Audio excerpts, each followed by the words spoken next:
လောကမှာစိစိတ်ဥစ္စာတွေကြွယ်ဝပေမဲ့လို့စိတ်ပျော်ရွှင်မှုဆိုတာရချင်မှရပစ္စည်းဥစ္စာတွေပေါများလို့ချမ်းသာကြွယ်ဝပြီးစိတ်ချမ်းသာမှုမရတဲ့ပုဂ္ဂိုလ်တွေလောကမှာအများကြီးပဲချမ်းသာမှုဆိုတာကိုပစ္စည်းဥစ္စာကလည်းပေးနိုင်တာမဟုတ်ဘူးတခြားအရာတွေကလည်းပေးနိုင်တာပေးနိုင်တော့မှတခဏမျှသာလဲချမ်းသာတယ်လို့ထင်ရယုံအမှန်တမ်းတူတောင်းတဲ့ကာလအတွင်းမှာချမ်းသာမှုကိုပေးတယ်လို့ဆိုရတော့ထာဝရချမ်းသာမှုကိုပေးနိုင်တာကတော့တရားအတိတာဖြစ်တယ်ဒါကြောင့်မို့စိတ်ပျော်ရွှင်ဖို့ရအတွက်စိတ်ချမ်းသာဖို့ရအတွက်လောကလူတွေဟာဘယ်လိုပဲဆုဆောင်ဆုတောင်းတရားမသိဘူးဆိုလို့ရှိရင်စိတ်ချမ်းသာမှုရဖို့ရအမှန်တမ်းခဲရတယ်အများအားဖြင့်ဗုဒ္ဓဘာသာဝင်သူတော်စင်တွေဟာဘုရားမြတ်စွာဟောကြားတော်မူခဲ့တဲ့တရားဓမ္မကိုအထိုက်အလျောက်သိရှိကြသည့်အတွက်စိတ်ဆင်းရဲစရာကြုံတဲ့အခါမှာတရားနှလုံးသွင်းခြင်းဖြင့်စိတ်ဆင်းရဲမှုပယ်ဖြောက်နိုင်ကြတာဒါလက်တွေ့ပါပဲအဲ့ဒါလို့ဓမ္မအတိတရားအတိမရှိတဲ့ပုဂ္ဂိုလ်တွေဟာစိတ်ဆင်းရဲလာပြီဆိုလို့ရှိရင်ထွက်ပေါက်ရှာမရအောင်ဖြစ်တတ်တယ်ထွက်ပေါက်ရှာမရတဲ့အခါကျတော့တခြားနည်းတွေနဲ့စိတ်ဖြေပြောင်းမှုကြိုးစားအထောက်ကြအဲ့ဒီလိုကြိုးစားအထောက်တဲ့အခါမှာပြဿနာတကူပေါ်တကူဆင့်ဆိုတာနော်ပေါ့စီလို့ကြောင်းရုပ်ထိုးဆေးအတွက်လေးလို့ဆိုတဲ့မြန်မာစကားလိုပဲပြဿနာတစ်ခုထပ်တိုးလာရုံသာရှိတယ်အေးတရားနှလုံးသွင်းပြီးတော့တရားအသိနဲ့စိတ်ပျော်ရွှင်မှုကိုရတဲ့ပုဂ္ဂိုလ်ဟာထာဝရငြိမ်းချမ်းတဲ့အငြိမ်းချမ်းတဲ့စိတ်ပျော်ရွှင်မှုကိုရနိုင်တာလောကလူသားတွေဟာစိတ်ချမ်းသာမှုကိုတောင်းတကြစိတ်ချမ်းသာကိုယ်ချမ်းသာအမှန်မှလိုလားကြဘုရားဘာသာဝင်တွေရောဘုရားဘာသာဝင်မဟုတ်တဲ့ပုဂ္ဂိုလ်တွေစိတ်ချမ်းသာမှုဆိုတာမြေတမ်းရှာဖွေနေကြဒါကြောင့်မို့လောကလူသားတွေရဲ့တူညီတဲ့အချက်ကဘာလဲလို့ဆိုရင်ချမ်းသာကိုလိုလားခြင်းဆိုတာတူညီတဲ့အချက်ဘယ်ဘာသာဝင်ဘယ်လူမျိုးပဲဖြစ်ဖြစ်ချမ်းသာခြင်းညာတာအကြည့်ပဲဆင်းရဲမှုကိုကြောက်ရွံ့ညတာကြည့်မြတ်စွာဘုရားကလည်းဒါကိုဟောကြားထားတာရှိတယ်ဒုက္ခကာမဒုက္ခပฏิကူလာတဲ့ဒုက္ခကာမလူတွေဟာချမ်းသာခြင်းညတယ်ဒုက္ခပฏิကူလာဆင်းရဲတာကိုယွံမုန်းညဒါကြောင့်မို့ဆင်းရဲမှကြောက်ပြီးချမ်းသာတာကိုလိုလားလို့ကြိုးစားအထောက်ကြသို့တော်လည်းကြိုးစားအထောက်တဲ့ပုဂ္ဂိုလ်တိုင်းချမ်းသာဒုက္ခရလားလို့ဆိုမရဘူးမရတာဘာကြောင့်လဲလို့ဆိုရင်ချမ်းသာဒုက္ခကိုပေးနိုင်တဲ့အစစ်မှန်အကြောင်းတရားကိုမသိလို့ပဲလို့ဒီလိုပြောအောင်တခြားနည်းတွေနဲ့စိတ်ချမ်းသာမှုကိုရှာတာဟာတခဏမျှသာစိတ်ချမ်းသာမှုရတယ်လို့ရှိပြီနောက်ပိုင်းမှာစိတ်ချမ်းသာမှုမရဘဲနဲ့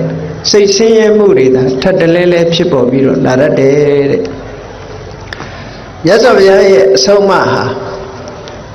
လူသားတွေမှာမြတ်စွာဘုရားရဲ့အဆုံးအမ mind center teaching လို့ဒီလိုပြောလို့ရ mind center teaching ဆိုတာလူတွေရဲ့အသိစိတ်လူတွေရဲ့စိတ်ဓာတ်ကိုဗဟိုပြုပြီးတော့ဆုံးမတဲ့ဩဝါဒအဆုံးအမစကားလူတွေမှာဗဟိုပြုရတာတစ်ခုရှိတယ်အားလုံးဟာဘာကိုဗဟိုပြုရမလဲလို့ဆိုရင်မိမိရဲ့စိတ်ကလေးကိုကောင်းအောင်ဗဟိုပြုရစိတ်ကောင်းမှုအတွက်စိတ်ရဲ့အညစ်အကြေးတွေစိတ်ရဲ့ပူပန်မှုတွေရှင်းလင်းနိုင်ရဖယ်ရှားနိုင်ရမဖယ်ရှားနိုင်ဘူးဆိုလို့ရှိရင်စိတ်ချမ်းသာမှုစိတ်ပျော်ရွှင်မှုဆိုတာဘလို့မှမရနိုင်ဒါကြောင့်မို့တခြားဘာသာတွေနဲ့မတူတာအဲ့ဒါတခြားဘာသာတွေက God Center Religion လို့ခေါ်တယ် God Center Religion ဆိုတာသူတို့ရဲ့ဆုံးမဩဝါဒအဆိုအမိန့်တွေအားလုံးဟာကောင်းကင်ဘုံကထာဝရဘုရားတကုရှင်ကြီးကိုဗဟိုပြုထားတာတကုရှင်ကြီးကဘယ်လိုပြောတယ်တကုရှင်ကြီးကဘယ်လိုဆုံးမတယ်ဘုရားကြိုက်တယ်ဘုရားမကြိုက်ဘူးနဲ့အဲ့ဒီစကားကိုဗဟိုပြုပြီးတော့ဘုရားသခင်ရဲ့အကြိုက်လိုက်နာကျင့်သုံးခြင်းဆိုတာသာဖြစ်တယ်မြတ်စွာဘုရားရဲ့အဆုံးအမကဒီလိုမဟုတ်ဘူးဘုရားရဲ့အဆုံးအမကကိုယ်စိတ်ကိုဖြူစင်အောင်ထားဖို့သာအဓိကဖြစ်တယ် လူတိုင်းဟာကိုယ်စိတ်ကိုဖြူစင်အောင်ကြိုးစားစိတ်ရဲ့အညစ်အကြေးတွေကိုဖယ်ရှားဖို့ကြိုးစားနိုင်အောင်ဒါကြောင့်မို့စိတ်ကိုဗဟုပြုပြီးတော့မြတ်စွာဘုရားကဆုံးမဩဝါဒပေးတာဒီဒေသနာတော်တွေဟာအမြဲတမ်းထင်ရှားတယ်စိတ်တေနနိယတေလောကောတဲ့တတ္တလောကကြီးတစ်ခုလုံးကို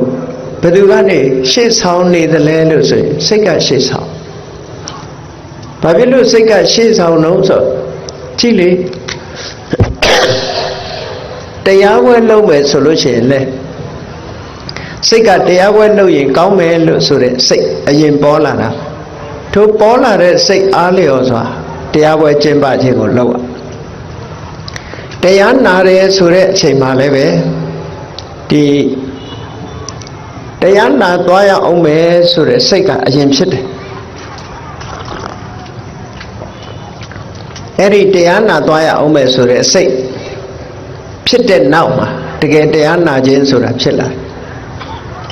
အရာရာဟာစိတ်ကရှေ့သွားနေတယ်ရှေ့ဆောင်နေတယ်ဆိုတာအမှန်တမ်းထင်ရှားတယ်မြတ်စွာဘုရားသခင်ကိုရောမြတ်က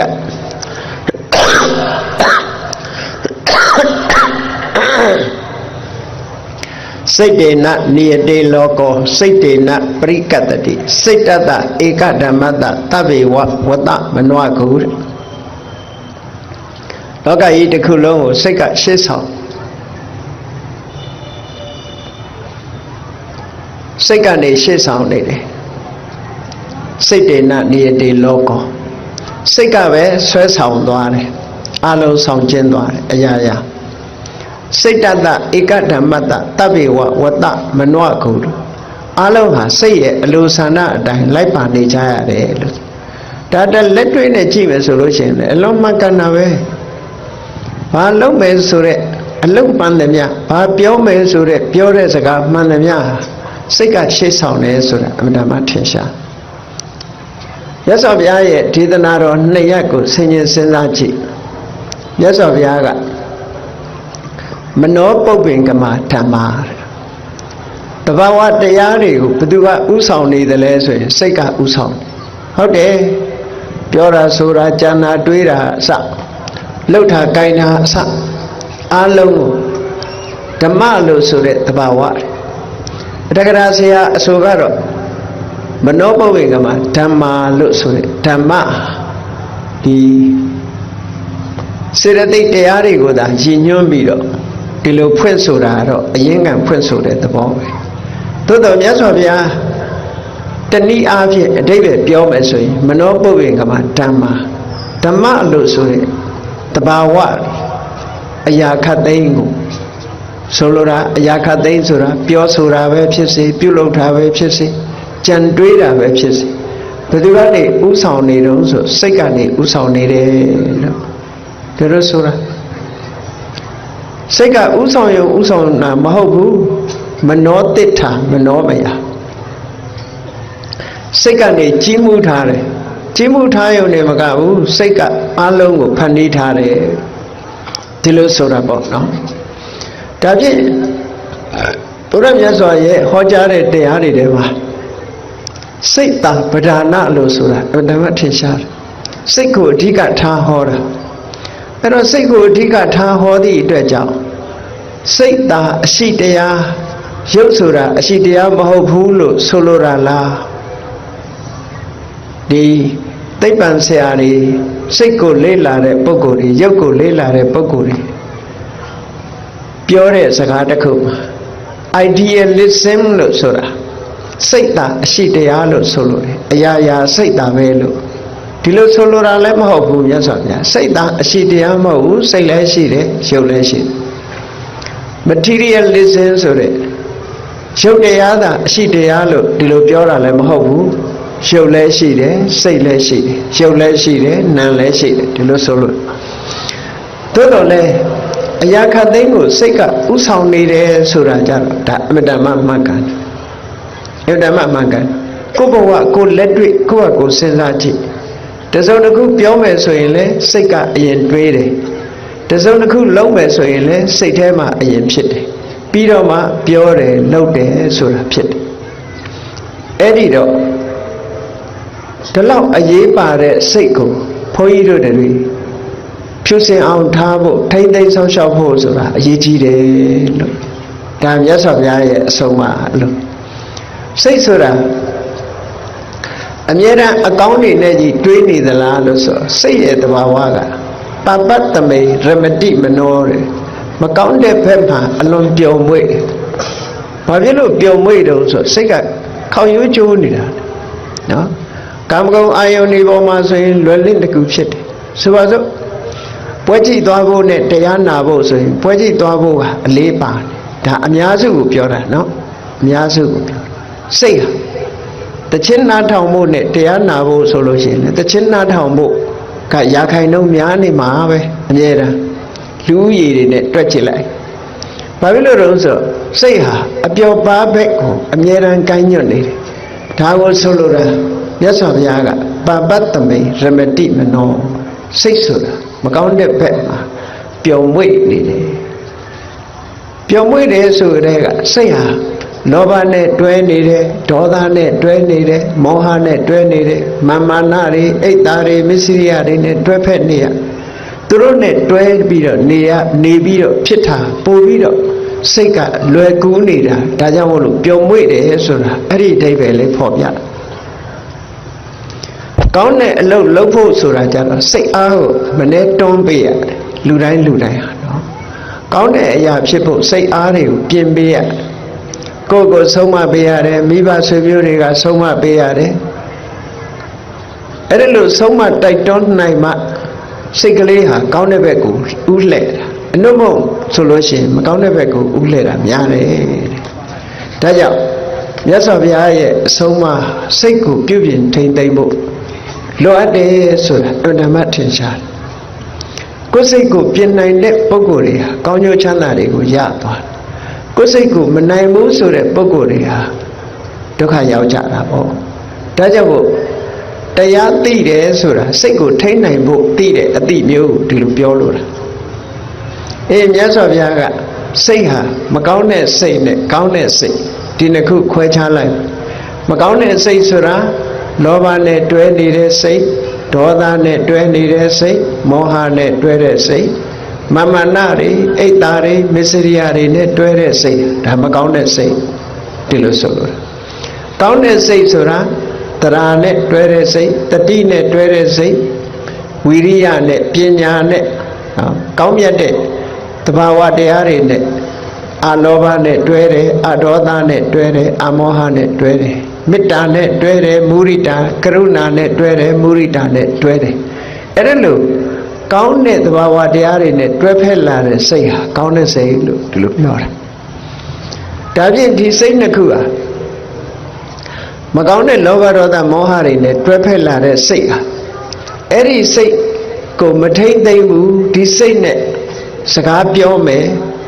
ဒီစိတ်နဲ့ကြံတွေးမယ်ဒီစိတ်နဲ့စကားပြောမယ်ဒီစိတ်နဲ့အလုပ်လုပ်မယ်ဆိုရင်ဘာဖြစ်လာနိုင်တော့ဆိုမြတ်စွာဘုရားမနတာစီပဒုဋ္ဌေနဘာတတိဝါကရောတိဝါမကောင်းတဲ့အကုသိုလ်တရားတွေနဲ့တွဲဖက်ထားတဲ့စိတ်ပျက်စီးနေတဲ့စိတ်နဲ့စကားပြောမယ်အလုပ်လုပ်မယ်ဆိုရင်တဲ့ဘာဖြစ်လဲအဲ့ဒီပြောဆိုခြင်းပြုလုပ်ခြင်းကြောင့်တတောနံဒုက္ခမနွေတိဆင်းရဲဒုက္ခတွေပြဿနာတွေနောက်ကတတိကြီးပါလာတယ်ဒါဟုတ်မဟုတ်စဉ်းစားကြည့်လေလောဘနဲ့တွဲဖက်လာတဲ့စိတ်ကြောင့်မို့လောဘကိုအကြောင်းပြုပြီးတော့သူတစ်ပါးပစ္စည်းဥစ္စာကိုခိုးယူမိမယ်ဆိုလို့ရှိရင်ဟောပြဿနာဒီဘဝတည်းပဲပြဿနာဖြစ်တယ်အကယ်၍ဒီဘဝပြဿနာမဖြစ်ဒီအကုသိုလ်ကလိုက်ပြီးတော့ဒုက္ခပေးထို့တူပဲဒေါသနဲ့တွဲဖက်လာတယ်ဆိုလို့ရှိရင်ဒီဒေါသကိုမဖယ်ဘဲနဲ့ဒီဒေါသနဲ့တွေးမယ်လုပ်မယ်ဆိုလို့ရှိရင်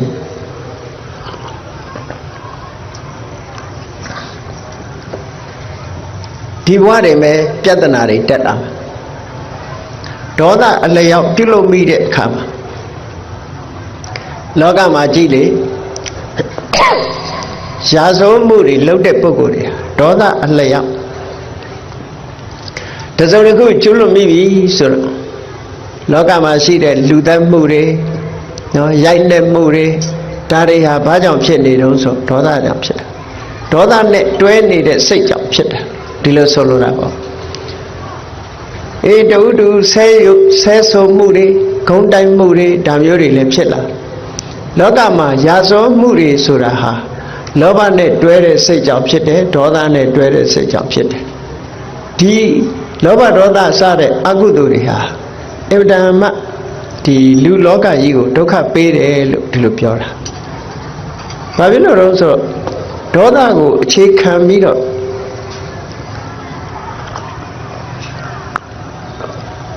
ပြောသမျှဆိုသမျှလုပ်သမျှတွေဟာပြဿနာကိုဖိတ်ခေါ်နေတယ်လို့ဖြစ်တယ်ပေါ့ဒါကြောင့်မလို့ဒီဒေါသနဲ့တွဲတဲ့စိတ်ဟာရာဇဝမှုတွေကိုထူပြောဖြစ်ပေါ်စေတယ်ဒါကိုမြတ်စွာဘုရားကဟောတာပဒုဋ္ဌေနမနတာစေပဒုဋ္ဌေနဘာတတိဝါကရောတိဝါပစ္စည်းနေတဲ့စိတ်နဲ့ပြောပြီးလုပ်ပြီးဆိုလို့ရှိရင်တတောနံဒုက္ခမနွေတိပြဿနာတွေနောက်ကဆက်တိုက်လိုက်ပါလာနိုင်တယ်ဒါကြောင့်မို့ကိုယ်စိတ်လေးကိုလောဘနဲ့မတွဲအောင်ဒေါသနဲ့မတွဲအောင်ကောင်းတာတွေနဲ့ပဲတွဲဖက်နေအောင်ကြိုးစားစောင့်ရှောက်ရမယ်လို့ဒီလိုစိတ်နဲ့ပတ်သက်ပြီးတော့ဟောတဲ့ဒေသနာတွေမြောက်များစွာရှိတယ်ကဲကောင်းတဲ့အရာတွေနဲ့တွဲတယ်တတိနဲ့တွဲတယ်ပညာနဲ့တွဲတယ်ကောင်းမြတ်တဲ့အလောဘနော်စွန့်လူခြင်းဆိုတဲ့အလောဘမုန်းတိမှုကင်းခြင်းဆိုတဲ့အဒေါသအရာရာမှာပညာနဲ့ဆင်ញင်ခြင်းလို့ဆိုတဲ့အမောဟဒီသဘာဝတရားတွေနဲ့တွဲဖက်လာတဲ့စိတ်တရားနဲ့တွဲဖက်လာတဲ့စိတ်ကြတော့ဘာဖြစ်လဲမနတာစေပတန်လေနဘာတတိဝါကရောတိဝါကောင်းတဲ့သဘာဝတရားတွေနဲ့ပြောဆိုပြီးပြုလုပ်ပြီးဆိုရင်တတောနံဒုက္ခမနွေတိအဲ့ဒါလို့ပြောဆိုပြုလုပ်တဲ့ပုဂ္ဂိုလ်နောက်ဟာချမ်းသာဒုက္ခတွေပေါ်ပေါက်လာတယ်ဆိုလိုတာကကောင်းတဲ့စိတ်နဲ့ပြောတယ်ကောင်းတဲ့စိတ်နဲ့လုပ်တယ်ဆိုတဲ့နောက်မှာဘာပြဿနာမှမဖြစ်တဲ့အပြင်ကောင်းကျိုးချမ်းသာတွေကိုဖြစ်ပေါ်စေတယ်လို့ဒီလိုမြတ်စွာဘုရားဟောတာဒါကြောင့်မလို့ကိုယ်စိတ်ဟာအတ္တမအရေးကြီးတယ်စိတ်ကိုစင်ကြယ်တန်ရှင်းအောင်လေ့ကျင့်ရမယ်လို့ဒါဗုဒ္ဓရဲ့အဆုံးအမမြန်မာလူမျိုးတွေလည်းဗုဒ္ဓရဲ့အဆုံးအမကိုရထားတော့ပြောကြတယ်လေဒီစိတ်နဲ့ပတ်သက်ပြီးတော့နော်ကိုယ်စိတ်ကိုနိုင်မယ်စိတ်ကောင်းနှလုံးကောင်းထားမယ်ဆိုလို့ရှိရင်ကောင်းတဲ့အရာတွေအလုံးဖြစ်ပေါ်နိုင်တယ်စိတ်တပဒါနဒီလိုဆိုကြတာဒါဖြင့်ကောင်းပြီစိတ်သက်ပျော်ရွှင်မှုအတွက်တရားအသိနဲ့ဘယ်လိုလုပ်ရမလဲဘာဖြစ်လို့စိတ်ပျော်ရွှင်မှုကိုလူတွေဟာမရကြဘူးလူချင်းအတန်းနဲ့စိတ်ချမ်းသာမှုကိုဘာကြောင့်မရတယ်လဲဆိုတရားမသိလို့မရတာဒါဖြင့်တရားသိအောင်ဘယ်လိုလုပ်ရမလဲစိတ်ပျော်ရွှင်ချမ်းမြေ့မှုတွေဆုံးရှုံးနေတာကဘာကြောင့်ဆုံးရှုံးတာတော့လို့အရေးကြီးတဲ့အကြောင်းတရားကိုလက်ရှာဖွေဖို့လိုတယ်ပေါ့ကောင်းပြီတောကလောကလူတွေမှာလူတိုင်းဟာ worry ဆိုတဲ့တောကဆိုတာရှိတယ်တချို့ကတော့တို့မှာအစစရာအဆင်ပြေတယ်တောကဆိုတာမရှိဘူးဘာမှပူစရာမရှိဘူးလို့ပြောကြတယ်သို့တော့ပူစရာမရှိဘူးဆိုတာအခိုက်အတန့်မျှတာဖြစ်တယ်တနေ့တစ်ချိန်ကျတော့ပူစရာဆိုတာပေါ်လာတာပဲเนาะပူစရာကဘယ်ကလာတာတော့ပူတာကဘယ်ကလာတာပူတာကိုစိတ်ပူပန်တာကိုတောကလို့ခေါ်တယ်အဲ့ဒီတောကရဲ့သဘာဝဘယ်သူနဲ့တွဲတာတော့ဆိုဒေါသနဲ့တွဲလာတာစိတ်ထဲမှာအလိုမကျဖြစ်ပြီးတော့ခံစားရတဲ့ခံစားမှုမျိုး worry လို့ခေါ်တယ်စိတ်ပူပန်မှုတွေတနည်းအားဖြင့်တော့ stress ပေါ့စိတ်ဖိစီးမှုတွေဘာနဲ့ပတ်သက်ပြီးတော့ဖြစ်လို့ရှိတော့ဆိုရင်ကိုယ့်ရဲ့ဥစ္စာဒနာတွေ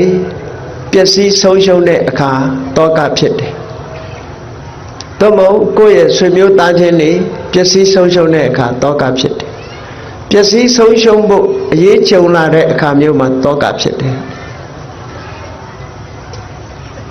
ဒီလိုဥစ္စာဒနာတွေဆွေတွေမျိုးတွေ အပေါင်းအသင်းတွေပျက်စီးဆုံးရှုံးမှုနဲ့ကြုံတဲ့အခါမှာတောကဖြစ်လာတယ်ဆိုတဲ့အခါဒီတောကဘာကြောင့်ဖြစ်ရတော့လို့တောကရဲ့အကြောင်းကိုကြည့်တဲ့အခါကျတော့ဥစ္စာဒနာအပေါ်မှာတွေ့တာချင်းမမောခြင်းငါဟာလို့သိမ့်ပိုက်ထားခြင်းဆိုတဲ့တဏှာပဲကိုယ်နဲ့ပတ်သက်တဲ့မိတ်ဆွေသင်္ကားဆွေမျိုးသားချင်းတွေအတွက်စိတ်ပူရတယ်ဆိုတာဘာကြောင့်ပူရငါဆွေမျိုးငါမိတ်ဆွေငါသားငါသမီးစသဖြင့်စိတ်ထဲမှာတွေ့တာမှုရှိနေလို့ဒီစိတ်ပူရတယ်ဆိုတာအမှန်တမ်းထင်ရှားတယ်ဒါကြောင့်မြတ်စွာဘုရားကတဏှာဒေါသတေတောကောတဲ့တောကဆိုတာဖြစ်ပေါ်လာတာလူတွေမှာတွေ့တာမှုတဏှာကြောင့်ဖြစ်တာတဲ့တွေ့တာမှုတဏှာမရှိတောကဆိုတာဖြစ်ဘူးအဲ့တော့တောကဆိုတဲ့ worry ဆိုတဲ့စိတ်ပူပန်မှုတွေစိတ်ဖိစီးမှုဆိုတာတွေရှိနေသမျှကာလပတ်လုံးစိတ်ပျော်ရွှင်မှုချမ်းသာမှုဆိုတာဆုံးရှုံးနေမှာပဲဆုံးရှုံးနေမှာဒါကြောင့်စိတ်ပျော်ရွှင်မှုဆိုတာတွေပြန်ပြီးရရှိလာဘာကင်းအောင်လုပ်ရမလဲဆိုရင်တောကကင်းအောင်လုပ်ရမယ်ဒါဖြင့်တောကဟာဘယ်သူကြောင့်ဖြစ်တာတော့လို့ဆိုတဲ့အခါကျတော့တွေ့တာမှုတဏှာကြောင့်ဖြစ်တာဟောတဏှာကိုဖယ်ရှားဖို့ရာအဓိကပဲဖြစ်တယ်ပေါ့ဒါကအမြဲတမ်းထင်ရှားပါတယ်ပစ္စည်းတစ်ခုကိုငါဟာလို့သိမ့်ပိုက်တာတဲ့ချိန်ကစပြီးတော့လူတွေဟာအဲ့ဒီပစ္စည်းပေါ်မှာကြောင်းကြမှုဆိုတာရှိလာဥပမာမယ်ကားတစ်စင်းဝယ်လိုက်တယ်ဆိုပါစို့ပတ်စံခြေပြီးလို့ကိုကားလို့ဖြစ်လိုက်တဲ့အချိန်ကစပြီးတော့ဒီကားပေါ်မှာကြောင်းကြတစ်ခုဖြစ်သွားတယ်တစုံတစ်ခုဖြစ်မှာစိုးရိမ်တယ်ဖြစ်လာလို့ရှိရင်လည်းစိုးရိမ်ရကိုပစ္စည်းပေါ်မှာနှမျောတာတို့တောကဖြစ်တာတို့ရှိလာလူမှလည်းပဲနော်ဆွေမျိုးလို့သတ်မှတ်လိုက်တဲ့အချိန်သားသမီးလို့သတ်မှတ်လိုက်တဲ့အချိန်ကသူ့အတွက်ပူပန်မှုကြောင်းကြမှုဆိုတာလာတယ်အဲ့ဒါလို့လာတာတွေမှန်သမျှဟာတဏှာလို့ဆိုတဲ့တွေ့တာမှုသိမ့်ပိုက်မှုနဲ့ပတ်သက်တာကြည့်ပဲကောင်းကဲခုနကကိုပိုက်ဆိုင်တယ်ဆိုတဲ့ကားကိုပြန်ရောင်းလိုက်တဲ့အချိန်လူတွေမှာအဲ့ဒီကားအတွက်တောကဆိုတာမရှိတော့ကိုကားမဟုတ်တော့ဘူးသူများကားဖြစ်သွားဟောဒီလိုဖြစ်တာကိုနဲ့မပတ်သက်တဲ့ပုဂ္ဂိုလ်တွေအတွက်ပူပန်တယ်စိုးရိမ်တယ်ဆိုတာမရှိဘူးကိုနဲ့ပတ်သက်တဲ့ပုဂ္ဂိုလ်သာပူပန်တယ်စိုးရိမ်တယ်ဆိုတာရှိဒါဟာအဖြေထုတ်ဖို့အတွက်စဉ်းစားတာပြောတာကြည့်စိတ်ပျော်ရွှင်မှုဖြစ်ဖို့ရာအတွက်ဘာကင်းရမလဲတောကကင်းရမယ်တောကကင်းမှုအတွက်ဘာလုပ်ရမလဲတဏှာဆိုတဲ့အတွေ့အတာကိုလျှော့ချရမယ်တဏှာဆိုတဲ့အတွေ့အတာကိုမလျှော့ချပဲနဲ့တောကကင်းအောင်ကြိုးစားဖို့ဆိုတာမဖြစ်နိုင်တဲ့အရာတစ်ခုပဲတဲ့ဒီလိုဆိုတာနော်ဒါဖြင့်တဏှာဆိုတဲ့တွေ့တာမှုသိမ့်ပိုက်မှုတွေကင်းအောင်ဘာလုပ်ရမလဲဆိုတာကြတော့အမှန်တရားကိုသိရမယ်တဲ့အမှန်တရားကိုမသိသမျှကာလပတ်လုံးတွေ့တာမှုဆိုတာဘလို့မှမဖယ်ရှားနိုင်ဒါကြောင့်မို့တွေ့တာမှုဖယ်ရှားဖို့အတွက်မြတ်စွာဘုရားကမက္ခလို့ခေါ်တဲ့မက္ခေ၈ပါးမစ္စည်းမပฏิပဒါလမ်းစဉ်ကိုဟောကြားတော်မူခဲ့တာဖြစ်တယ်ပေါ့အဲ့ဒီလမ်းကြောင်းဟာတခုတည်းသောလမ်းကြောင်းပဲတဏှာကိုဖယ်ရှားခြင်းဒီနည်းနဲ့ပဲဖယ်ရှားလို့ရတခြားနည်းနဲ့ဖယ်ရှားလို့မရဘူးဒါကြောင့်မို့ဒီနည်းကိုလက်တွေ့ကျင့်သုံးကြရတယ်ပေါ့အလုံးဘုရားဘာသာဝင်သူတော်စင်တွေသိတဲ့အတိုင်းမြတ်စွာဘုရားရဲ့မက္ခလို့ခေါ်တဲ့မက္ခေ၈ပါးအကျင့်တရားသို့မဟုတ်မစ္စည်းမပฏิပဒါ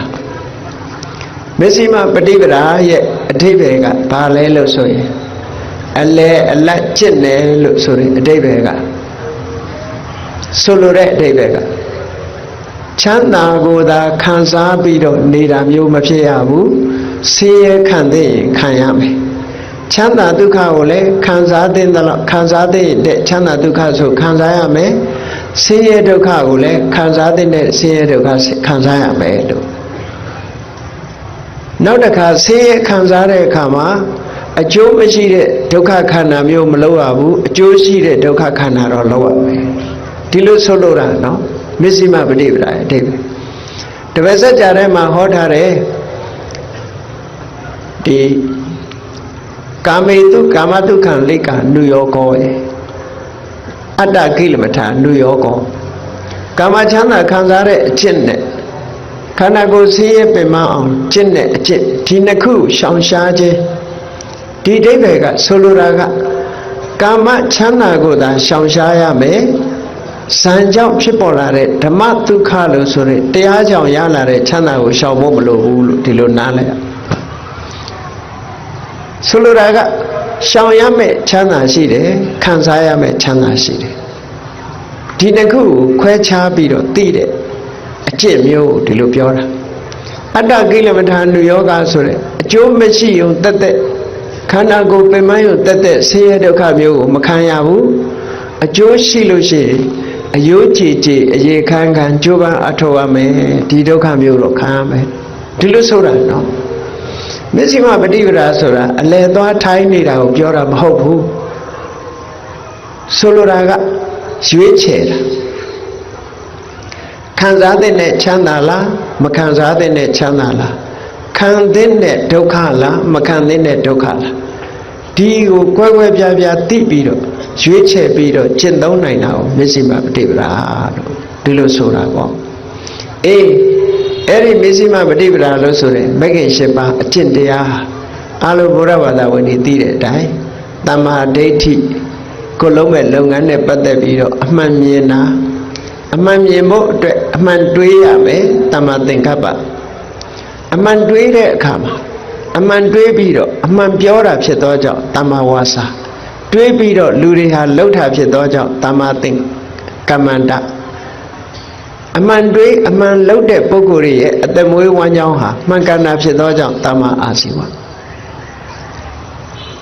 မှန်ကန်တဲ့အသက်မွေးရှိတယ်ဆိုတာပြင်းနေလို့မဖြစ်ဘူးကြိုးစားအထောက်ရမယ်တမ္မာဝါယာမကြိုးစားပြီးဆိုလို့ရှိရင်တတိရှိဖို့လိုအပ်တယ်တမ္မာတတိစိတ်ဓာတ်တည်ငြိမ်မှုဟာအမှန်သိဖို့အတွက်အရေးပါတယ်တမ္မာသမာဓိဟောဒီ၈ခုနဲ့ဖွဲ့စည်းထားတာအဲ့ဒီ၈ခုနဲ့ဖွဲ့စည်းထားတဲ့ဒီ၈မျိုးကိုမက္ခလို့ခေါ်တာပေါ့မက္ခဆိုတာဒီ၈ခုရဲ့အဖွဲ့အစည်းကိုပြောတာ၈ခုပါတော့ဒီစိတ်ရဲ့စွမ်းအားတွေကိုမက္ခလို့ခေါ်တာဘာဖြစ်လို့မက္ခလို့ခေါ်တာတော့ဆိုရင်နိဗ္ဗာန်လိုချင်တဲ့ပုဂ္ဂိုလ်တွေရှာရမဲ့ကျင့်သုံးရမဲ့တရားဖြစ်သောကြောင့်မက္ခလို့ခေါ်တယ်တဲ့ဒါအဓိပ္ပာယ်တစ်ခုနောက်တစ်ခုကနိဗ္ဗာန်ကိုရှာဖွေပေးတတ်သောကြောင့်မက္ခလို့ခေါ်တယ်နောက်အဓိပ္ပာယ်တစ်ခုကကိလေသာတွေကိုဖယ်ရှားပြီးတော့နိဗ္ဗာန်သို့သွားရောက်တတ်တဲ့တရားဒါကြောင့်လို့မက္ခလို့ခေါ်တယ်လို့မက္ခဆိုတဲ့ပါဠိစကားလုံးရဲ့အဓိပ္ပာယ်ကိုသိထားလို့ရှိရင်ဒီတရား၈မျိုးဖွဲ့စည်းထားတဲ့ဒီတရား၈မျိုးနဲ့ဖွဲ့စည်းထားတဲ့မစ္စည်းမပฏิပဒါအကျင့်ဟာဘလောက်အရေးပါတယ်ဆိုတာမတ္တမထင်ရှားတယ်ပေါ့ကောင်းပြီအဲ့ဒီမစ္စည်းမပฏิပဒါကိုအကျဉ်းချုပ်မဂ္ဂင်၈ပါးကိုအကျဉ်းချုပ်လိုက်တဲ့အခါကျတော့ဘာတွေ့တော့ဆိုသီလရဲ့သမာဓိရဲ့ပညာရဲ့သုံးခုပဲသမ္မာဝါစာသမ္မာကမ္မန္တသမ္မာအာဇီဝဆိုတာသီလသမ္မာဝါယာမသမ္မာတတိသမ္မာသမာဓိဆိုတာသမာဓိသုံးခုသမ္မာဒိဋ္ဌိနဲ့သမ္မာသင်္ကပ္ပကပညာလို့အကျဉ်းချုပ်လိုက်တဲ့အခါကျတော့သီလသမာဓိပညာကျင့်စဉ်တစ်ခုဖော်ထုတ်ပြီဒါဖြစ်မဂ္ဂင်၈ပါးမှာကျင့်တဲ့အခါမှာသီလကစပြီးတော့ကျင့်တာဖြစ်ရတဲ့နဲ့ဘာဖြစ်လို့သမ္မာဒိဋ္ဌိတို့သမ္မာသင်္ကပ္ပတို့ကိုရှေ့ကထားရတယ်လဲလို့ဆိုတော့မကျင့်ခင်လည်းအမှန်မြင်ဖို့လိုတယ်ကျင့်နေတုန်းလည်းအမှန်မြင်ဖို့လိုတယ်ကျင့်ပြီးတဲ့နောက်မှလည်းအမှန်မြင်ဖို့လိုတယ်အမှန်မြင်ခြင်းဟာအရေးကြီးဆုံးအသိဉာဏ်မပါလို့ရှိရင်ဘုရားရဲ့ကျင့်စဉ်ဟာကျင့်လို့မရဘူးဒါကြောင့်မို့အသိဉာဏ်ဟာအရေးကြီးဆုံးဖြစ်သောကြောင့်တမ္မာဒိဋ္ဌိကိုရှေ့ဆုံးထားပေးတာမမှန်ကန်ကန်မြင်ဖို့သီလဆောက်တိန်လည်းပဲမှန်ကန်တဲ့အမြင်နဲ့မှန်ကန်တဲ့အတွေးရှိဖို့လိုတယ်တမာတိကျင့်စဉ်ကိုကျင့်ရင်လည်းမှန်ကန်တဲ့အမြင်နဲ့မှန်ကန်တဲ့အတွေးရှိဖို့လိုတယ်ဒါကြောင့်တမာဒိဋ္ဌိနဲ့တမာသင်္ကပ္ပကိုရှေ့ရထားဆိုတာတကယ်တော့ကျင့်ပြီဆိုတဲ့အခါမှာသီလကစလူတွေဆိုလို့ရှိရင်၅ပါးသီလပေါ့ ယဟန်တန်ဃာတွေဆိုလို့ရှိရင်မြတ်စွာဘုရားပြည့်ညတ်ထားတဲ့သိက္ခာပုဒ်တွေကအစသီလကြီး၄ပါးပြည့်ပြည့်စုံစုံဒီလိုကျင့်ကြံကြုတ်ကိုအထောက်ဒါကြောင့်မဂ္ဂင်၈ပါးကိုကျင့်တော်ပြီဆိုလို့ရှိရင်သီလရင်စောင့်တည်ကြတရားထုတ်တော့မယ်ဆိုရင်လည်းသီလကိုစောင့်တည်ကြသီလဝိတ္တုဋ္ဌိသီလစောင့်တည်လိုက်တယ်ဆိုတာတာမန်အားဖြင့်ကြည့်မယ်ဆိုလို့ရှိရင်တော့ဘာမှမဟုတ်ဘူးလို့ထင်ကောင်းထင်လိုက်သီလစောင့်တည်လိုက်လို့ရှိရင်ဒီသီလဟာသီလကိုဖျက်ဆီးတတ်တဲ့ဒုတိလယဆိုတဲ့အကုသိုလ်တရားတွေကိုဟောဒီသီလကဖျက်ဆီးပစ်ထားသီလကိုချိုးပေါက်စေတတ်တဲ့လောဘတွေဒေါသတွေမောဟတွေကိုဟောဒီကိုချင်းသီလကပြန်တားထားတယ်ပေါ့ဒါကြောင့်မို့လို့ဒုတိလယဝိဋ္ဌန္တနာရတ္တသီလရဲ့ကိစ္စတစ်ခုကဘာလို့ဆိုရင်သီလကိုကျိုးပေါက်စေတတ်တဲ့လောဘဒေါသမောဟစတဲ့အကုသိုလ်တွေကိုဖယ်ရှားခြင်းပဲတဲ့ဒီလိုဆိုလို့အဲ့ဒီကလေးကသီလဆောက်တည်လိုက်ကြတဲ့ကအကုသိုလ်တွေတချို့နှိမ်ထားလိုက်တာပေါ့နှိမ်ထားပြီးသားဖြစ်သွားဒါကြောင့်သီလဝိတ္တုဋ္ဌိဖြစ်အောင်အရင်ကြိုးစားအထောက်ကြသီလဝိတ္တုဋ္ဌိဖြစ်သီလကဘလောက်အရေးပါတယ်လဲမဂ္ဂင်၈ပါးမှာသမ္မာဝါစာသမ္မာကမ္မန္တသမ္မာအာဇီဝသီလအဲ့ဒီသီလဘာကြောင့်အရေးပါတော့လို့ဆိုတော့တမာတိဖြစ်ဖို့နဲ့ပညာဖြစ်ဖို့အတွက်သီလမပါလို့မဖြစ်ဘူးတဲ့ဘယ်လိုအကြောင်းကျိုးဆက်သွယ်တော့ဆိုပရိစ္ဆေသမုပ္ပါလို့ပဲသူကတစ်ခုနဲ့တစ်ခုဆက်ဆက်နေတာနော်သီလရှိပြီဆိုလို့ရှိရင်သီလရှိသူနဲ့မရှိသူသီလမရှိဘူးဆိုရင်ဘာဖြစ်လဲသီလမရှိဘူးဆိုရင်ကိုချင်းသီလမပြည့်စုံတဲ့ပုဂ္ဂိုလ်ဟာကိုယ့်ရဲ့အကျင့်ကိုပြန်ပြီးတော့အောင်းမေးလိုက်တဲ့အချိန်မှာစိတ်ထဲမှာမကြည်ဘူးမဟုတ်တာတွေလောက်ထားတယ်ဆိုတဲ့ပုဂ္ဂိုလ်ဟာစိတ်မကြည်ဘူးနော်ဘယ်လောက်ထိအောင်စိတ်မကြည်တော့ဆိုလို့ရှိရင်မထူးပါဘူးဆိုတဲ့အနေအထားမျိုးတော့ရောက်တယ်နော်တစ်သက်လုံးအကုသိုလ်တွေလှုပ်သွားတဲ့အဖိုးကြီးတယောက်ပြောတာလို့ပဲနော်သူသိလို့ရှိရင်တော့တူးမြုပ်မနေနဲ့မောက်တာထားလိုက်သူကသူမြေကြီးတဲ့ရဲဝင်သွားမယ်ဆိုတော့ကိုယ့်အနေထားကိုကိုသိနေတယ်အဲ့ဒါစိတ်ကိုယ်စိတ်ကိုမကောင်းတာကိုသိပြီးတော့စိတ်ကြည်နူးမှုမရလို့ပြောတဲ့စကားမျိုးဒီလိုဆိုလိုတာအဲ့တော့သီလမရှိတဲ့ပုဂ္ဂိုလ်ဟာစိတ်ကြည်နူးမှုကိုမရအောင်စိတ်ကြည်နူးမှုမရှိရင်ဝမ်းသာမှုဆိုတာမလာဘူးဝမ်းသာမှုမလာလို့ရှိရင်နှစ်ချိုက်မှုဆိုတဲ့ပီတိမလာဘူးနှစ်ချိုက်မှုပီတိမလာဘူးဆိုရင်စိတ်ငြိမ်းချမ်းမှုကိုယ်စိတ်ငြိမ်းချမ်းမှုဆိုတဲ့ပတ္တတိမလာဘူးကိုယ်စိတ်ငြိမ်းချမ်းမှုပတ္တတိမှမဖြစ်ဘူးဆိုလို့ရှိရင်ဒုက္ခဆိုတဲ့ကိုချမ်းသာမှုစိတ်ချမ်းသာမှုမလာဘူးတဲ့ကိုချမ်းသာမှုစိတ်ချမ်းသာမှုမှမရတဲ့ပုဂ္ဂိုလ်တယောက်ရဲ့စိတ်ဟာဘယ်တော့မှတမာတိမရနိုင်ဘူးတဲ့တမာတိမရဘူးဆိုတဲ့ပုဂ္ဂိုလ်ဟာယထာဘူတညာနာတတနာအမှန်မြင်မှုဆိုတာဝေရောဟောသီလမရှိဘူးဆိုရင်အဲ့ဒါလိုအဓိပ္ပာယ်ရောက်တယ်ဒါကြောင့်သီလဘလောက်အရေးပါတယ်ဆိုတာကြည့်ဒါဖြင့်သီလရှိပြီဆိုရင်နားလည်ရမှာသီလရှိတဲ့ပုဂ္ဂိုလ်ဟာကိုယ်သီလကိုပြန်ဆင်ញင်လိုက်တာနဲ့တပြိုင်တည်းစိတ်ထဲမှာကြည်နူးလာတယ်ကြည်နူးလာတော့ဘာဖြစ်လဲဝမ်းသာတယ်ဝမ်းသာတော့ပီတိဖြစ်တယ်ပီတိဖြစ်တော့ပတ္တတိဆိုတဲ့ငြိမ်းချမ်းမှုတွေဖြစ်တယ်ပတ္တတိဆိုတဲ့ငြိမ်းချမ်းမှုတွေဖြစ်တဲ့အခါကျတော့ဒုက္ခလို့ဆိုတဲ့ကိုချမ်းသာမှုစိတ်ချမ်းသာမှုတွေဖြစ်တယ်ကိုချမ်းသာမှုစိတ်ချမ်းသာမှုဖြစ်လာတဲ့အခါမှာတမာတိဆိုတဲ့စိတ်တည်ငြိမ်မှုရလာတယ်ဆိုလိုတာကသီလကတမာတိကိုအထောက်အကူပြုတယ်တမာတိကပညာကိုအထောက်အကူပြုတယ်မဂ္ဂင်၈ပါးမှာဒီလိုဆက်ဆက်ပြီးတော့နေတာ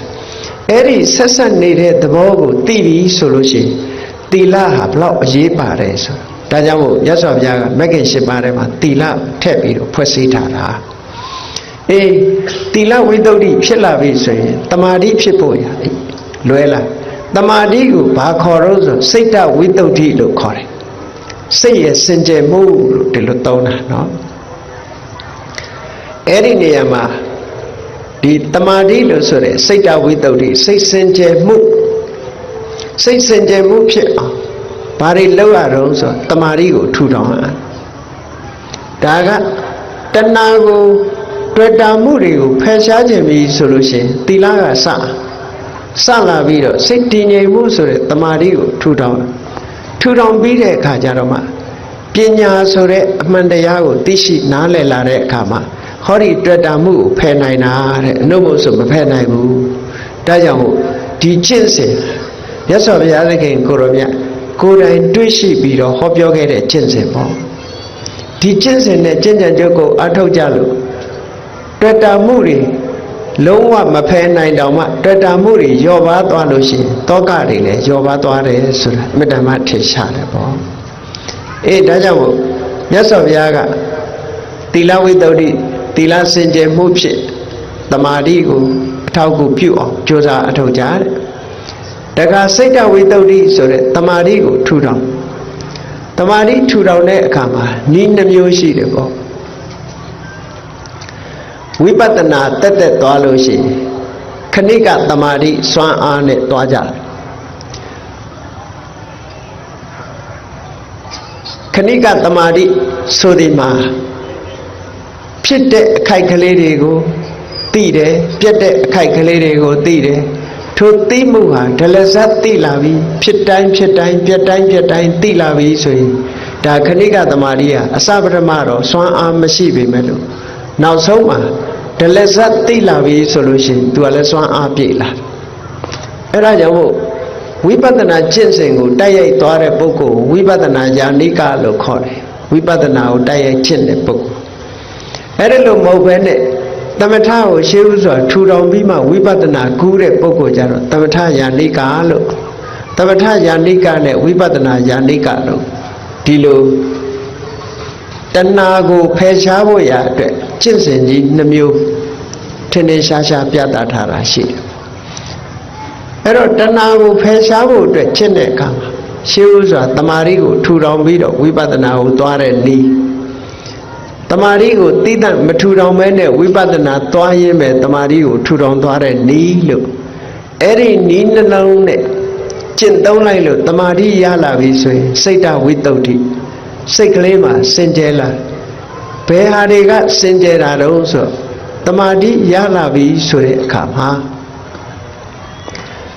ကာမဂုဏ်အာယုန်တွေပေါ်မှာခံစားခြင်းနဲ့စိတ်တွေပျောက်သွားတယ်ကာမိသန္တာနိဝရဏခင်းသွားတယ်လို့ဒီလိုပြောတာနော်ဖြာပါဒလို့ဆိုတဲ့စိတ်အလိုမကျမှုတွေလည်းခင်းသွားတယ်ဖြာပါဒဆိုတဲ့စိတ်အလိုမကျမှုကလည်းစိတ်ရဲ့အညစ်အကြေးတစ်ခုပဲတမာတိကိုထူထောင်လိုက်လို့ရှိရင်ကာမိသန္တာကိုလည်းဖယ်ရှားနိုင်တယ်ဖြာပါဒကိုလည်းဖယ်ရှားနိုင်တယ်ကောင်းတဲ့လုပ်ငန်းပေါ်မှာစိတ်မဝင်စားဘူးစိတ်ဆုပ်နစ်တယ်ဆိုတဲ့ဌိနမိတ်တာကိုလည်းဖယ်ရှားနိုင်တယ်စိတ်အလေအလွတ်နေစိတ်တွေကိုစူးစီးလို့မရဘဲနဲ့စိတ်တွေလေလွတ်နေတယ်ဆိုတဲ့ဥဒိစ္စကိုလည်းဖယ်ရှားပြစ်နိုင်တယ်တခါစိတ်ပူပန်နေတဲ့ကုက္ကုစဆိုတာကိုလည်းဖယ်ရှားပြစ်နိုင်တယ်စိတ်ထဲမှာတန်တရားမကင်းမှုဆိုတဲ့ဝိသိကိစ္စကိုလည်းဟောဒီတမာရီတရားကဖယ်ရှားပြစ်နိုင်တယ်အခုလို့တမာတိစွမ်းအားနဲ့နိဝရဏလို့ခေါ်တဲ့စိတ်ကိုဆုပ်ပိတ်ထားပြီးတော့စိတ်ရဲ့အညစ်အကြေးတွေကိုတွန်းလှန်ဖယ်ရှားထားနိုင်ပြီဆိုရင်စိတ်ကလေးဟာစင်ကြယ်လာတယ်ဒါကြောင့်မို့စိတ်တဝိတ္တုလို့ခေါ်တာအဲ့ဒါလို့စိတ်ကလေးစင်ကြယ်လာပြီးတော့တမာတိရှိလာပြီဆိုတဲ့အခါကျတော့မှပညာဆိုတာထူထောင်လို့စင်ပြေလာတမာတိရလာရင်မြတ်စွာဘုရားကဟောတယ်လေတမာတိဘိက္ခဝေဘာဝေထจิตသားယံတို့တမာတိကုတ္တနံဖြစ်အောင်လုပ်ကြတိုးပွားလောင်လုပ်ကြတမာဟိတောယထာဘုဒ္ဓံဇာနာတိပတ္တိတဲ့တမာတိရနေတဲ့ပုဂ္ဂိုလ်တယောက်ဟာအမှန်အကန်မြင်နိုင်တယ်သိနိုင်တယ်လို့ဒီလိုဟောတာဒါကြောင့်မို့လို့တမာတိဟာပညာကိုလမ်းဖွင့်ပေးတာဖြစ်တယ်ပေါ့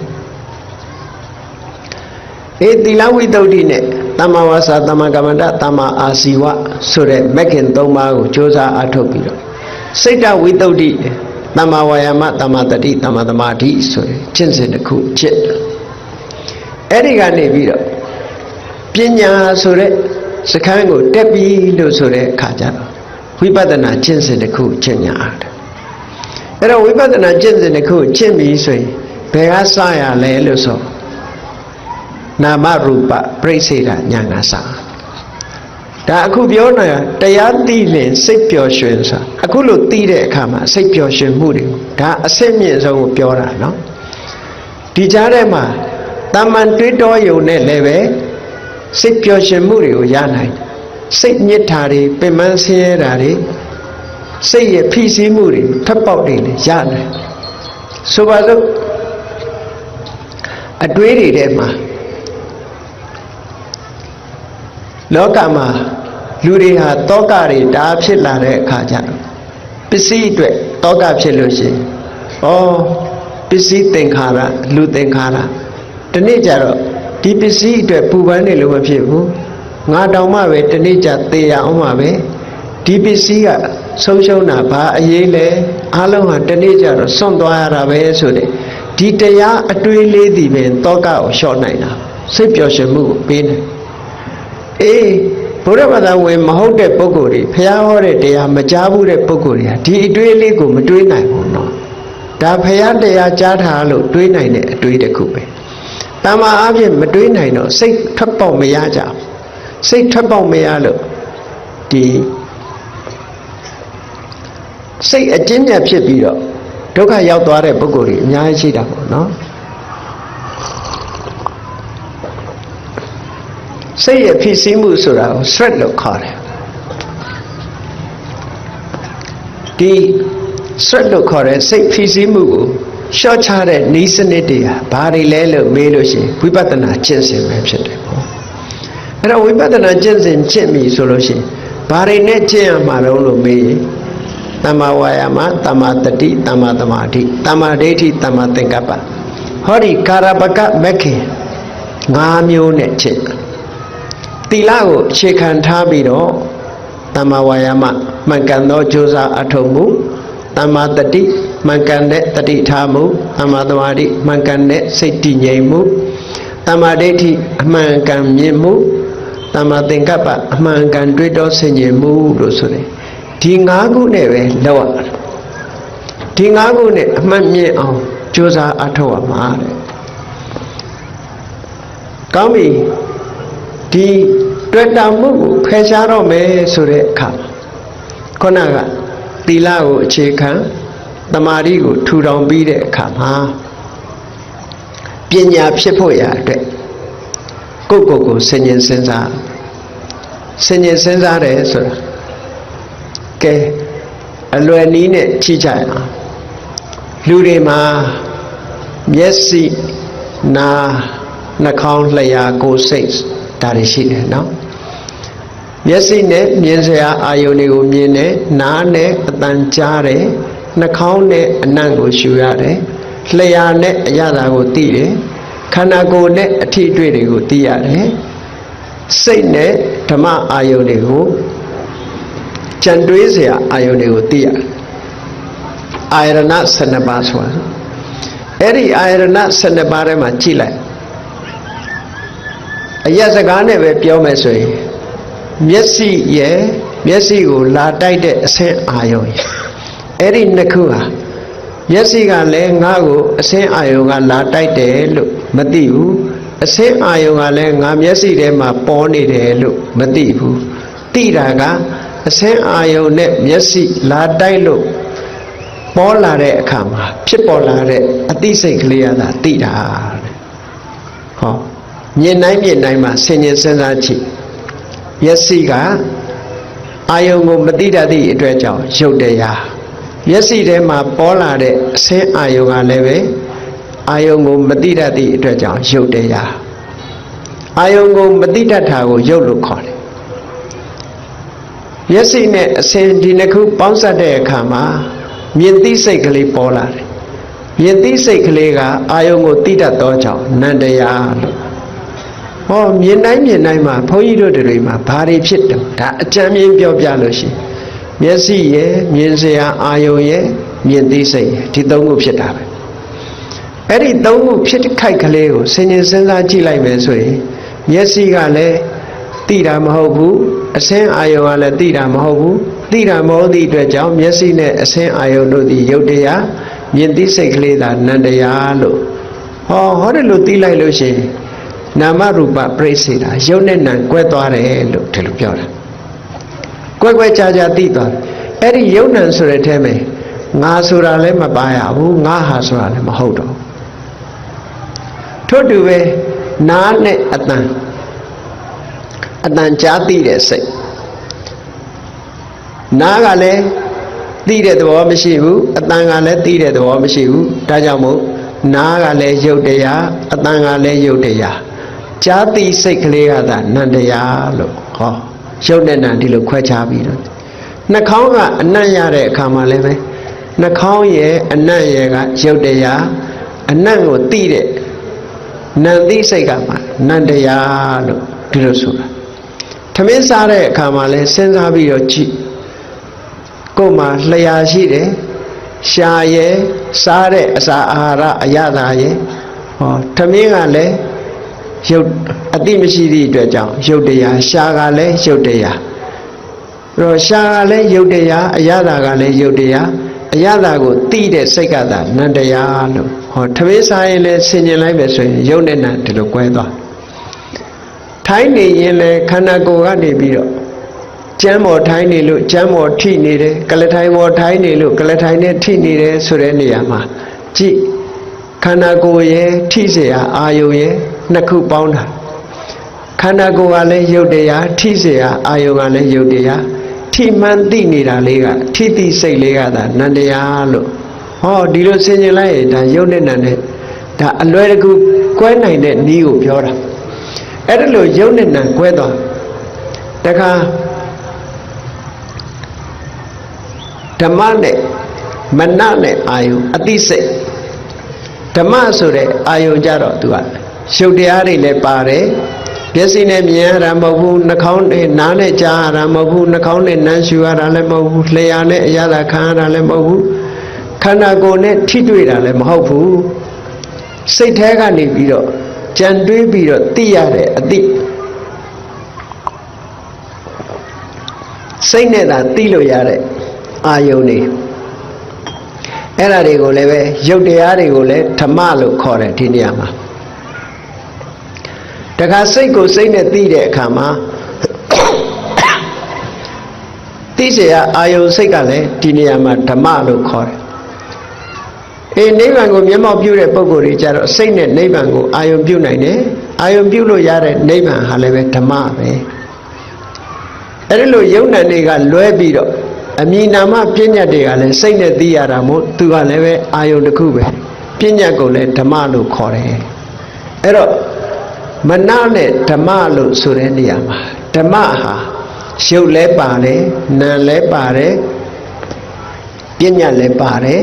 နိဗ္ဗာန်လည်းပါတယ်လို့ဒါတွေအလုံးကိုခြုံငုံပြီးတော့ဓမ္မဆိုတဲ့ခေါင်းစည်းအောက်မှာထည့်လိုက်တာလို့ဒီလိုမှတ်ရရူပယုံတတ္တယုံကဏ္ဍယုံရတ္တယုံဖွတ်တပယုံ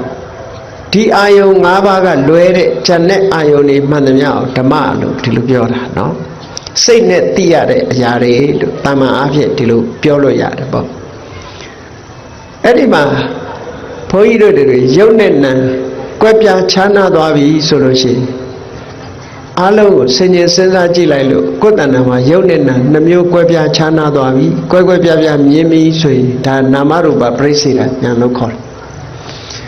နာမရူပပရိစ္ဆေဒဉာဏ်ရှင်းတန်လာအောင်ထပ်တလဲကြည့်ဖို့လိုတယ်ထပ်တလဲရုပ်နဲ့နာမ်ကွဲနေအောင်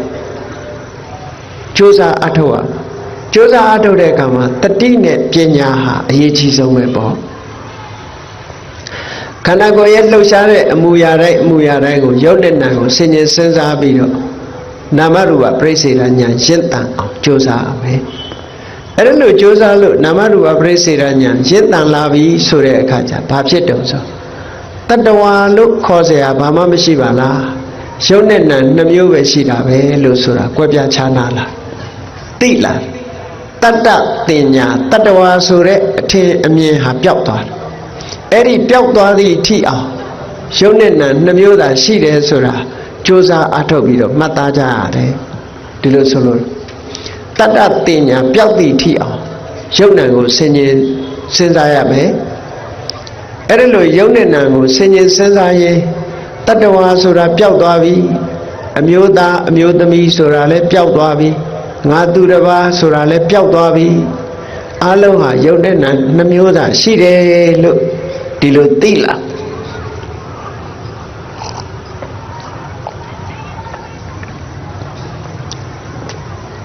အဲ့လိုသိလာတာနဲ့တပြိုင်နက်တတ္တတင်ညာပျောက်သွားတာနဲ့တပြိုင်နက်ယုံနဲ့နံနှမျိုးပဲဆိုတာကိုသိလာငါဆိုတာလည်းရှာမတွေ့တော့ဘူးငါဟာဆိုတာလည်းရှာမတွေ့တော့ဘူးယုံ nant တက်တက်မြတာလို့ဒီလိုမြင်လာပြီဆိုလို့ရှိရင်ဒါနာမရူပပရိစ္ဆေဒဉာဏ်လို့ခေါ်တယ်အဲ့ဒီနာမရူပပရိစ္ဆေဒဉာဏ်လောက်ရောက်သွားရင်ပဲလူတွေရဲ့ဒီစိတ်ဖိစီးမှုဟာအတော်အသင့်တက်တာသွားပြီတောကတွေကိုတော်သိထိန်းနိုင်သွားပြီယုံ nant လို့ဆင်ញင်စဉ်းစားနိုင်တာနဲ့တပြိုင်နက်ငါဆိုတာမရှိဘူးငါဥစ္စာဆိုတာမရှိဘူးယုံနဲ့လည်းနှမျိုးသာရှိတယ်လို့ဒီအတိလေးဝင်လာတာနဲ့တပြိုင်နက်တောကဆိုတာတဏှာဆိုတဲ့တွေ့တာမှုကရောကျသွားပြီးတော့တဏှာဆိုတဲ့တွေ့တာမှုရောကျသွားတာနဲ့တပြိုင်နက်တောကဆိုတာရောနေသွားတာပဲဆိုလိုတာကတောကကိုပယ်ခြင်းရင်တွေ့တာမှုကိုဖယ်ဖို့ပဲလို့တွေ့တာမှုကိုဖယ်ခြင်းလို့ရှိရင်အတိညာနဲ့မှဖယ်လို့ရတယ်တဲ့ဒါပြောတာနော်ပညာနဲ့မှတွေ့တာမှုဆိုတာဖယ်လို့ရပညာမပါလို့ရှိရင်ဖယ်လို့မရဘူးသီလနဲ့ဖယ်လို့မရဘူးတမာတိနဲ့ဖယ်လို့မရဘူးပညာနဲ့မှဖယ်လို့ရလို့အခုလိုနာမရူပပရိစ္ဆေဒဉာဏ်ရလာပြီဆိုတာနဲ့ဒိဋ္ဌိဝိတ္တုဒ္ဓိမှန်ကန်တဲ့အမြင်တစ်ခုစင်ကြယ်တဲ့အမြင်တစ်ခုကိုရလာပြီလို့ဒီလိုပြောတာပေါ့အဲ့ဒီလိုစင်ကြယ်တဲ့မြင်တစ်ခုရလာခြင်းဒီပဲလေအခြေခံအားဖြင့်တရားသိလာတရားသိလာလို့ရှိရင်တောကဆိုတာနဲလာတွေ့တာမှုတွေညော့လာသည့်အတွက်ကြောင့်တရားသိလင်စိတ်ပျော်ရွှင်ဆိုတာအဲ့ဒီအချိန်မှာအတော်အသင့်ပျော်ရွှင်ချမ်းမြေ့မှုရရှိလာနိုင်တယ်ကဲအဲ့ဒီကနေတဆင့်တက်ပြီးတော့ဆင်ញင်စဉ်းစားလိုက်တဲ့အခါမှာဘာတွေတွေးရတော့လို့ဆိုအကြောင်းနဲ့တကွအကျိုးနဲ့တကွရုပ် nant တွေကိုတိုးချက်ပြီးတော့သိလာဘယ်လိုသိလာတော့လို့ဆိုခုနကနေရာကိုပဲကြည့်မျက်စိနဲ့အဆင်းအာယုံစုံစည်းမှုကိုအကြောင်းပြုပြီးတော့မြင်သိစိတ်ပေါ်တယ်မျက်စိရဲ့အဆင်းအာယုံရဲ့ဒီနှစ်ခုပေါင်းစုံလိုက်တော့မှမြင်သိစိတ်ပေါ်တာမပေါင်းစုံခင်ကမြင်သိစိတ်မပေါ်ဘူးဒါကြောင့်မျက်စိနဲ့အဆင်းအာယုံသည်အကြောင်းတရားမြင်သိစိတ်သည်အကျိုးတရားလို့ဟောအကြောင်းအကျိုးတွေဒီလိုမြင်လာအဲ့လိုအကြောင်းအကျိုးတွေထီအောင်မြင်လာလို့ရှိရင်ပစ္စယပရိက္ခဉာဏ်လို့ခေါ်တယ်ပစ္စယပရိက္ခဉာဏ်ရလာလို့ရှိရင်ကင်္ခာဝိတရဏဝိတ္တုတိသူဘာသူဖြစ်တာလားဖြစ်ခြင်းလို့ဖြစ်နေတာလားဆိုတဲ့တန်တရားတွေမဝင်တော့ဘူးတန်တရားတွေမှန်သမျှကိုကြော်လွားသွားနိုင်တယ်လို့ဒီလိုဆိုလို့တာနော်အဲ့တော့အတိညာဟာတစ်ဆင့်ပြီးတစ်ဆင့်တက်လာယုံနဲ့နံကိုကွဲပြားခြားနာသိသွားလို့ရှိရင်အမြင်စင်ကြယ်သွားပြီအမြင်စင်ကြယ်သွားပြီးတဲ့နောက်အကြောင်းကိုပါစဉ်းစားဆင်ခြင်နာလိုက်လို့ရှိရင်တန်တရားတွေကင်းသွားပြီကြည်ဒီတဲ့တိုးတက်လာတဲ့အခါကျတော့ပရိစ္ဆေသမုပ္ပါဒ်နဲ့တွဲဖက်ပြီးတော့မြတ်စွာဘုရားဟောထားတာကြည်မျက်စိနဲ့အဆင်းအာယုံဆုံလိုက်တဲ့အခါမှာမြင်သိစိတ်ပေါ်တယ်မျက်စိရဲ့အဆင်းအာယုံရဲ့မြင်သိစိတ်ရဲ့ဒီသုံးခုဆုံလိုက်တဲ့အခါမှာဖတ်တဆိုတာပေါ်လာတယ်နော်ဖတ်တဆိုတာပေါ်လာတယ်အဲ့ဒါကိုသုတ်တံပါဠိတော်တွေမှာမြတ်စွာဘုရားဟောတာစက္ခုံဇပတိစ္ဆရူပေဇဥပ္ပစ္စတိစက္ခုဝိညာဏတိဏ္ဏသင်္ကတိဖတ်တော်မျက်စိနဲ့အဆင်းအာယုံကိုအကြောင်းပြုပြီးတော့မြင်သိစိတ်ပေါ်တယ်ဒီသုံးခုကြောင့်ဖတ်တဆိုတာပေါ်တယ်ဒါသုံးခုကြောင့်ဖတ်တဆိုတာပေါ်တယ်ဆိုတဲ့စကားနဲ့ပရိစ္ဆေသမုပ္ပါဒ်ကြတော့သလယရဏပစ္စယဖတ်တော်လို့ဒီလိုပဲဟောတယ်နော်ဒီမှာကြတော့ပို့ပြီးတော့အသေးစိတ်ဟောတဲ့သဘောသလယရဏပစ္စယဖတ်တော်ဆိုတာ ਨੇ အဓိပ္ပာယ်ဟာတူတူပဲပေါ့နော်စက္ခုံဇပတိစ္ဆရူပေဇဥပ္ပစ္စတိစက္ခုဝိညာဏတိဏ္ဏသင်္ကတိဖတ်တော်ဟိုတုန်းကတော့သလယရဏပစ္စယဖတ်တော်လို့ပြောလိုက်တာအခုဒီကြတော့တိဏ္ဏသင်္ကတိဖတ်တော်လို့ဒီလိုခေါ်တာနော်ဟိုတုန်းက အာရဏ6ပါးထဲမှာပဲရောပြီးတော့တွင်းပြီးတော့မြတ်စွာဘုရားဖတ်တာဖြစ်ပုံကိုဟောတယ်ဒီကြတော့စက္ခုနဲ့ရူပယုတ်ဒီအာရဏ2ပါးပေါင်းစုံမှုကြောင့်မြင်သိစိတ်ပေါ်တယ်မြင်သိစိတ်ပေါ်လာမှဖတ်တာပေါ်တယ်လို့ဒီလိုဟောတာဒီဟာကြတော့ပို့သိစိတ်တယ်လို့ဒီလိုဆိုတာကဲပရိစ္ဆာသမုပ္ပါဒ်နဲ့ဒါတူတူပဲသလယရဏပစ္စယဖတ်တော်နဲ့တူတူပဲဟောဖတ်တာဆိုတာပေါ်လာတယ်ဖတ်တာဆိုတဲ့အဓိပ္ပာယ်ကအာယုန်နဲ့စိတ်နဲ့ဆက်သွယ်တာကိုပြောတာဖတ်တာပစ္စယဝေဒနာတဲ့အာယုန်နဲ့စိတ်နဲ့ဆက်သွယ်တဲ့အခါကျတော့စိတ်ရဲ့ခံစားမှုလေးတွေပေါ်လာတယ်အဲ့ဒီစိတ်ရဲ့ခံစားမှုကြတော့ဝမ်းသာတာရှိတယ်ဝမ်းနည်းတာရှိတယ်စိတ်ရဲ့ခံစားမှုတွေပေါ်လာအဲ့ဒီထိအောင်လူရဲ့တဘာဝဒါတွေကသိဖို့ရတယ်သိအောင်ကြိုးစားသိအောင်ကြိုးစားအဲ့ဒီနေရာမှာမသိလိုက်ဘူးဆိုရင်ဘာဖြစ်တုံးဆိုဝေဒနာပစ္စယတဏှာဆိုပြီးတော့လာပြန်တာအဲ့ဒါကြတော့တတိနဲ့ပညာကင်းမဲ့သွားလို့ရှိရင်တဏှာဆိုတာလာပြီးတဲ့အခါမှာနောက်ကတောကဆိုတာဝင်တော့တာပဲတဲ့အေးဒါကြောင့်မို့လို့သလယရဏပစ္စယဖတ်တော်ဖတ်တာပစ္စယဝေဒနာလို့ဆိုတဲ့နေရာမှာဒီသဘာဝတရားတွေကိုရှုနိုင်မှတ်နိုင်ပွားနိုင်ပြီနာမရူပပရိစ္ဆေဒဉာဏ်နဲ့ပစ္စယပရိက္ခဉာဏ်နဲ့ဆုံးသတ်နိုင်ပြီဆိုတဲ့အခါကျတော့ဝေဒနာပစ္စယတဏှာဆိုတာမလာတော့ဘူး